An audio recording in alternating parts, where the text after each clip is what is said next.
যে কারো কারো ক্ষেত্রে একটা নৌকা আসে, কারো কারো ক্ষেত্রে আরেক রকম নৌকা আসে। তো কারো কারো ক্ষেত্রে একটা নৌকা আসে কীরকম, উপর থেকে বমি পড়ে, মলমূত্র পড়ে, আগুনের তাপ পড়ে, ওই অবস্থায় একটা নৌকা আসে।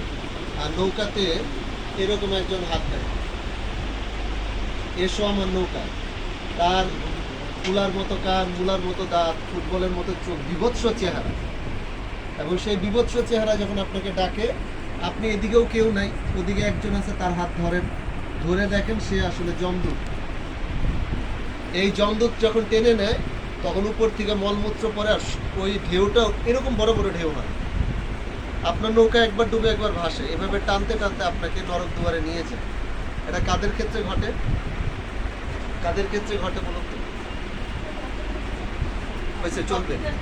এটা কাদের ক্ষেত্রে ঘটে? যারা ভগবানের ভক্ত হয়নি, পাপি তাপি নাই, যারা ভগবানের ভক্ত হয়নি। ওকে, এইবার দেখেন, অন দ্য কন্ট্রারি, আরেকটা ব্যক্তি যখন এরকম চিন্ময় দেহ নিয়ে যায়, তখন সে যাওয়ার সাথে সাথে একটা নৌকা তার জন্য আসে। নৌকায় কোনো যমদূত থাকে না। নৌকায় কে থাকে? নৌকায় থাকে বিষ্ণুদূত। বিষ্ণুদূতটাকে, বিষ্ণুদূতটা হলো যিনি শুদ্ধ ভক্ত, গুরুদেব।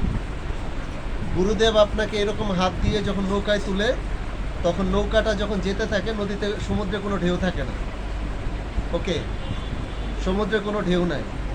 আকাশ থেকে কি পড়েছে এর আগে? মলমূত্র। এবার কি পড়ছে? পুষ্পবৃষ্টি। এবং পুষ্পবৃষ্টি যখন পড়ে, তখন ওই পুষ্পবৃষ্টির সাথে দুন্দুভি বাজে। দুন্দুভি বুঝেন?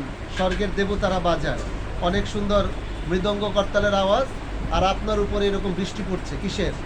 পুষ্পবৃষ্টি পড়ছে। এবং আপনার নৌকাটা যখন যেতে থাকে, তখন ওই পারে ঠিক ভঙ্গিটা এরকম থাকে, একজন মালা নিয়ে আছে, আর একজন দাঁড়িয়ে আছে, আর চারপাশে অনেক ভক্ত, দেব দেবী, তারপরে বৈকুণ্ঠ, গোলক বৃন্দাবনবাসী দাঁড়িয়ে আছে। কোন পারের ঘটনা? ওই পারে। আপনি যখন নদীটা পার হবেন, তখন স্বয়ং ব্রহ্মা তার নিজ হাতে একটা পারিজাত ফুলের মালা, যেই ফুল জীবনে নষ্ট হয় না, ওই মালাটা আপনার গলায় ঝুলিয়ে দিবে। আর কৃষ্ণ কি করবে? কৃষ্ণ দুই হাতে আপনাকে এইভাবে আলিঙ্গন দিয়ে বলবে, আমার ভুবনে তোমাকে স্বাগত। এই দুইটার মধ্যে চলবো। আর এত ভিডিও করে না, তাহলে এই দুইটার মধ্যে কোনটা আপনার সবচেয়ে ভালো লেগেছে?